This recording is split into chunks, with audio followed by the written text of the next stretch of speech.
मैं ब्रजराज फिर से आप लोगों को अपने चैनल ब्रजराज अपनी क्लासेस में स्वागत करता हूं। मिलते हैं आज फिर से एक नई कविता के साथ, और कविता का शीर्षक है हवस का काला कारोबार। ये कविता मैंने एक्चुअली कोलकाता रेप केस जो हुआ था उस दौरान मैंने लिखी थी।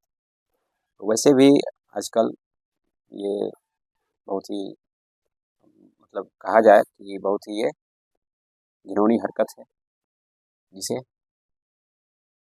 सुधारने की ज़रूरत है। और इसी संदर्भ में मैं आज आप लोगों को ये प्रस्तुत कर रहा हूँ। चलिए स्टार्ट करते हैं।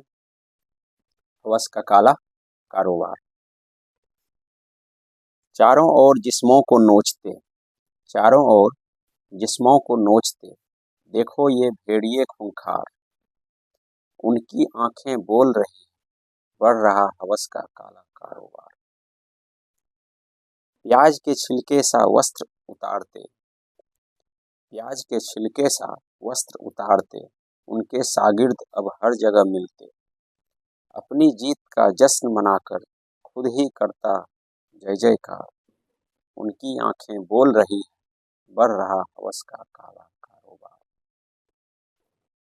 रक्त घुली हो जब फिजा में, चीख गूंजती है हर दिशा में, रक्त घुली हो जब फिजा में, चीख गूंजती है हर दिशा में, हर क्रुंदन आज बस यही कह रही, रोक लो हवस का काला कारोबार। हर दुआ अब तो मायूस होकर, हर दुआ अब तो मायूस होकर आसमां से वापस आ रही, लगता है जैसे कोई खत सही पते पर नहीं जा रहा। यूं ही नहीं बदला रंग इन हवाओं का, यूं ही नहीं बदला रंग इन हवाओं का, कोई तो चोरी कर रहा इन सारी दुआओं का। डरी सहमी सी चुपचाप ये रूहें देख रही रक्त इन फिजाओं का। एक आहट जब कभी भी करवटें बदलती हैं, एक आहट जब कभी भी करवटें बदलती हैं, इन भेड़ियों के झुंडों में एक हलचल सी उठती है। काटती है इनकी दांतें जब किसी जिस्म को, एक वासना की हंसी उनके चेहरे पर उभरती है। खुश है हर कोई इसके इस झुंड में, खुश है हर कोई इसके इस झुंड में, जैसे मोक्ष पा लिया हो उसने हवस के इस अग्नि कुंड में।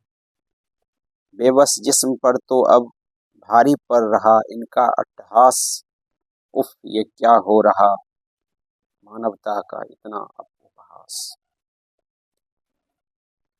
हर दर्द बस कह रही है अपने उस खुदा को, हर दर्द कह रही है अपने उस खुदा को, बहुत हो गया अब इन भेड़ियों को कुछ सजा दो, इससे पहले कि मैं खुद में ही ना गल जाऊं, मेरे इन जख्मों का कुछ तो तुम दवा दो।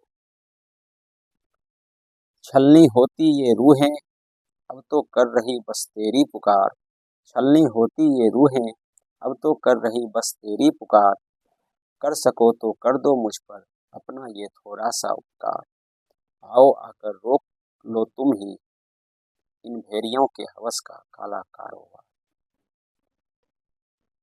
उम्मीद करता हूँ ये कविता भी आप लोगों को अच्छी लगेगी, और चैनल से जुड़िए और ज़्यादा से ज़्यादा लाइक कीजिए, अपनों में शेयर कीजिए।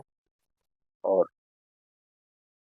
क्या कहूँ, हाँ एक बात मैं आप लोगों को और कहना चाहता हूँ। आगे की कविता आने वाले समय में मैं आपको सुनाऊंगा बहुत जल्द। ये चांद पे, एक कवि के बारे में आप लोगों ने सुना होगा, गजानन माधव मुक्तिबोध। उनकी एक कविता थी चांद का मुख टेढ़ा है। मैंने वही कविता पढ़ कर के चांद पर अपनी भावों को प्रस्तुत करने की कोशिश की है। कहा जाए तो टाइटल मेरे दिमाग में आया हुआ है, चांद मामा है या महबूबा है। यानी कहा जाए तो चाहे कि जेंडर पे प्रश्न आ जाता है बचपन में उसे हम मामा कह देते हैं और बड़े होने के बाद महबूबा। यानी एक तरफ पुल्लिंग होता है, दूसरी तरफ स्त्रीलिंग हो जाता है। तो आगे उस कविता से भी जुड़िए और चैनल को सपोर्ट कीजिए, और अपनों में शेयर कीजिए। Thank you.